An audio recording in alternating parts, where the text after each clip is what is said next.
Welcome to the Pencil Bob channel. I hope you enjoy my stories. Owning a condo seemed straightforward enough at first. You find a place, you buy it, you move in, and life carries on. That's what we thought when we bought our little corner of the building, tucked into a quiet complex with a handful of neighbors. What we didn't realize, and what we'd soon learn the hard way, was just how much power and chaos an HOA could bring into our lives. The trouble started back in January. We'd noticed a draft creeping in around one of our windows and a suspicious damp spot on the sill. At first we thought it was just the joys of living in an older building. The windows were original to the place, installed sometime in the 1970s, and clearly weren't holding up well. But as the days passed, the damp spot got worse, and soon we were worried about leaks, wood rot, and mold. Something had to be done. Naturally, we reached out to the HOA to figure out the process. After all, they're supposed to have these things organized, right? They sent us a change request form and told us to fill it out. Simple enough. Except they didn't include any specifications for the windows. We figured that, since every unit in the building seemed to have completely different windows, some with grids, some without, but all white, it probably didn't matter too much as long as we stuck to something similar. So we got to work. We hired a bonded and licensed contractor who'd been highly recommended, chose some standard energy-efficient windows that wouldn't look out of place, and submitted our form at the end of March. That's when the waiting game began. By May, we still hadn't heard anything, not a word. We sent follow-ups, emails, and even tried calling the management company. But it was like shouting into a void. Meanwhile, the damp spot on the sill had turned into full-blown mold, and I couldn't ignore the faint musty smell creeping into the room. It was disgusting and stressful. Every time I walked past that window I could feel the anxiety knotting in my chest. Finally, we decided we couldn't wait any longer. The idea of mold spreading, or worse, hidden wood rot compromising the structure was too much to bear. We sent one final email to the HOA letting them know we'd be moving forward, and 2 days later, the new windows were installed. The contractor did a fantastic job. They were clean, efficient, and the windows looked great. For the first time in months, I felt like I could breathe a little easier. But of course that peace didn't last long.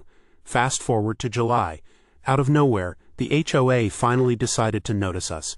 They sent an email stating that we hadn't submitted the proper specifications form, and that our windows might not meet their standards. I could practically hear the condescending tone in their words, even though it was all written down. They wanted to know why we hadn't waited for their approval, why we hadn't followed their vague and useless instructions to the letter, and whether we'd be prepared to face potential consequences. Consequences for what? Trying to stop mold from taking over our home? I fired off an email asking why it had taken them 4 months to even acknowledge our request. Predictably, they didn't answer that question. Instead, they sent back another email loaded with bureaucratic jargon, warning us that we might need to replace the windows again if they deemed them non-compliant. Replace them? Again? Just the thought of it made my stomach churn. We'd already shelled out nearly $10,000 for the first set. Where were we supposed to find that kind of money a second time? My partner and I started having nightly debates about what to do next. Should we hire a lawyer? Would that just make things worse? Should we try to plead our case in person at the next board meeting? That sounded like a nightmare. The thought of standing in front of a group of smug, self-important HOA board members who couldn't be bothered to approve our initial request in a reasonable time frame made my blood boil.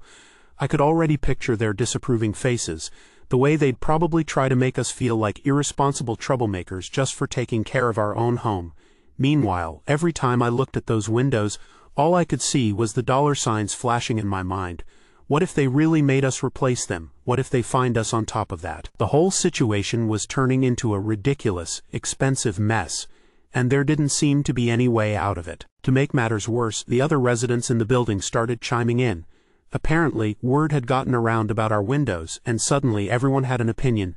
Some were supportive, saying they'd had similar run-ins with the HOA, and that it was all a game of who you knew on the board.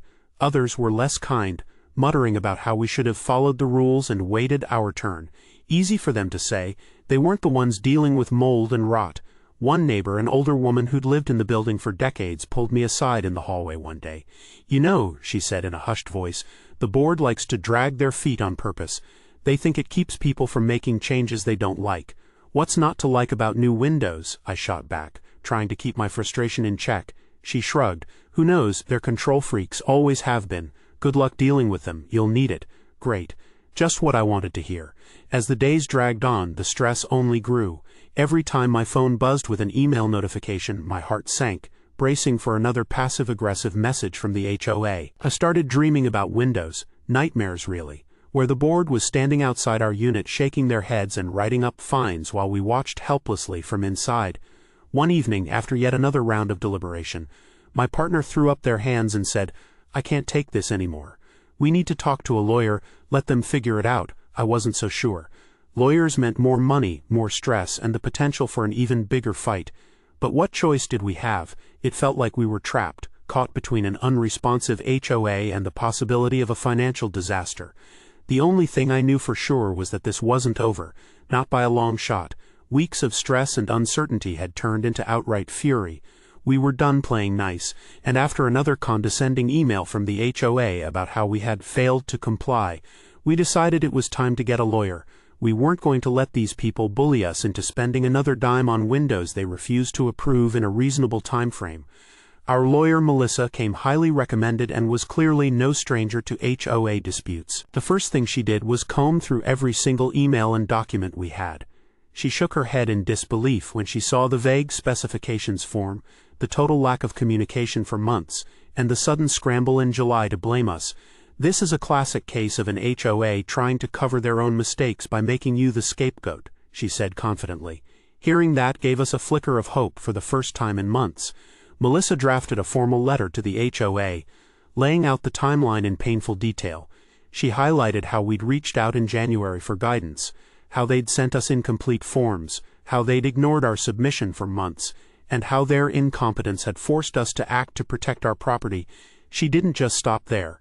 She threw in legal precedent about HOAs being held accountable for negligence, and even included a warning that we'd sue for damages if they continued to harass us. A week later, the HOA responded with a request for a special meeting to discuss the situation. Melissa smirked as she forwarded the email to me. "They're panicking. Let's make sure they regret this." The day of the meeting, we walked into the community center feeling a mix of nerves and rage. The HOA board sat at a long table looking as smug and self-important as ever. There were 5 of them. 2 retirees who clearly relished their tiny shred of power, a middle-aged man who acted like he had better things to do, and 2 women who wore fake smiles but had daggers in their eyes. The meeting began with the board president, a gray-haired man named Frank, droning on about procedures and expectations for property improvements. It was a thinly veiled attempt to paint us as the villains. But Melissa wasn't having it. The moment they opened the floor, she stood up and launched into the most brutal takedown I've ever witnessed. "Let's start with the facts," she began, her voice calm but commanding. She walked them through every email we'd sent, every month they'd left us in limbo, and every instance of their incompetence. She didn't just talk. She had printed copies of everything and handed them out to the board one by one. The retirees shifted uncomfortably in their seats as she read excerpts from their own emails aloud. "Here's where you acknowledged receiving the application on March 30th. Here's where we followed up in May. No response. And here's where we asked again in June. Still nothing. Your inaction left my clients no choice but to replace the windows before further damage occurred. The mold and wood rot were becoming a health hazard." One of the board members, a woman named Diane, interrupted with a snide tone. "Well, homeowners are expected to follow the proper process. It's not our fault if they jump the gun." Melissa turned to her with a smile so sharp it could have cut glass. "Proper process? The process you completely failed to uphold. It's clear from the timeline that my clients followed up multiple times and received no guidance. Are you suggesting they should have allowed mold to spread further and risk structural damage to their property while waiting indefinitely for your response?" Diane flushed red and looked down at her papers. Frank cleared his throat, trying to regain control of the meeting. "We understand there were delays, but that doesn't excuse," Melissa cut him off. "Delays? Let's call it what it is. Negligence. Your lack of action not only forced my clients to act, but also caused them undue stress and financial strain. And now you're threatening them with potential fines or additional costs because of your own failure to do your job? I'd advise you to think carefully about how you proceed because we are prepared to take this matter to court." The room went silent. You could practically see the board members deflating as Melissa stared them down. Finally, Frank tried a new tactic: deflection. "We need to ensure that the windows meet community standards. It's not personal. It's about maintaining property values for everyone." Melissa raised an eyebrow. Are you suggesting that my client's windows, installed by a licensed and bonded contractor, are somehow a threat to property values? Because I'd be very curious to see how you justify that claim in court. At this point I couldn't hold back. And let's talk about community standards, shall we? I said, my voice shaking with anger. Because I've seen at least 5 other units with mismatched windows that don't even come close to looking uniform. Blunt beige, even black frames, but somehow we're the ones you're targeting. Diane tried to interject, but I kept going. We did everything we could to follow the rules, but you ignored us for months. You didn't care about the mold or the damage or the health risk. It's clear you only care about covering your own mistakes now that we're calling you out. By now, some of the other residents in attendance were nodding along. It was clear this wasn't the first time the HOA had pulled something like this. Frank, clearly realizing they were backed into a corner, stammered, "We'll need to review this further before making a final decision." Melissa wasn't letting them off the hook that easily. "You've had since March to review this. My clients are not paying another cent or waiting another day for your approval. Either retroactively approve the windows today in writing, or we proceed with legal action." The board members exchanged nervous glances. After a long, awkward silence, Frank finally muttered, "Fine, the windows are approved. Put it in writing," Melissa said firmly. Another pause. Then reluctantly they agreed. They scribbled out an approval letter on the spot, and Melissa made sure it was signed and dated by all 5 board members. As we left the meeting, I could feel the tension lift off my shoulders for the first time in months. But the best part, hearing the whispers from other residents who'd been sitting in the back watching the whole thing unfold. About time someone stood up to them. They've been pulling this crap for years. Maybe now they'll think twice before screwing with people. We didn't just get our windows approved, we made a statement. The HOA might still be a nightmare, but at least now they know we're not afraid to fight back. And maybe, just maybe, they'll think twice before messing with anyone else. What state and what do your documents state about the application approval process? Being you're in a condo, it's odd that the windows are not the HOA's responsibility. I would suggest looking up who is responsible for this item as a backup measure. Our HOA has it in our documents, might be based on statute, that a decision must be rendered in 30 days or it's automatically approved. Maybe if you review yours, you might find similar language. This is why I'll never live anywhere with an HOA. They're nothing but unqualified busybodies on power trips who think they're running a government.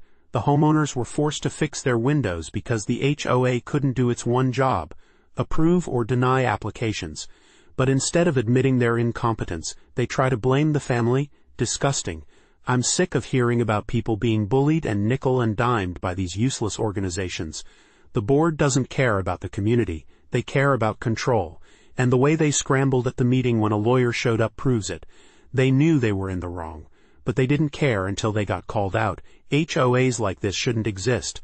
They're parasites on hardworking people who just want to live in peace. This story pisses me off more than I can say. The HOA's incompetence is on full display here. They leave the homeowners twisting in the wind for months, ignoring emails, ignoring damage, ignoring health risks, and then suddenly act like it's their sacred duty to enforce community standards.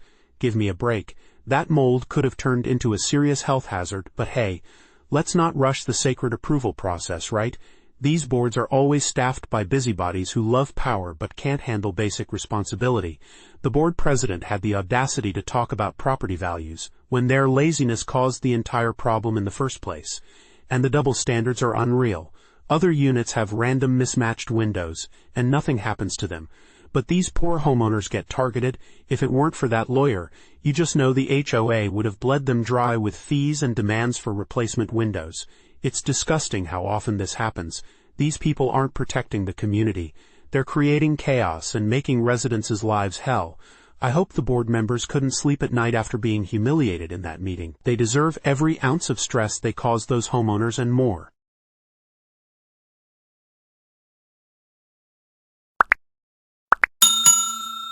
I would like to thank you for watching the video to the end.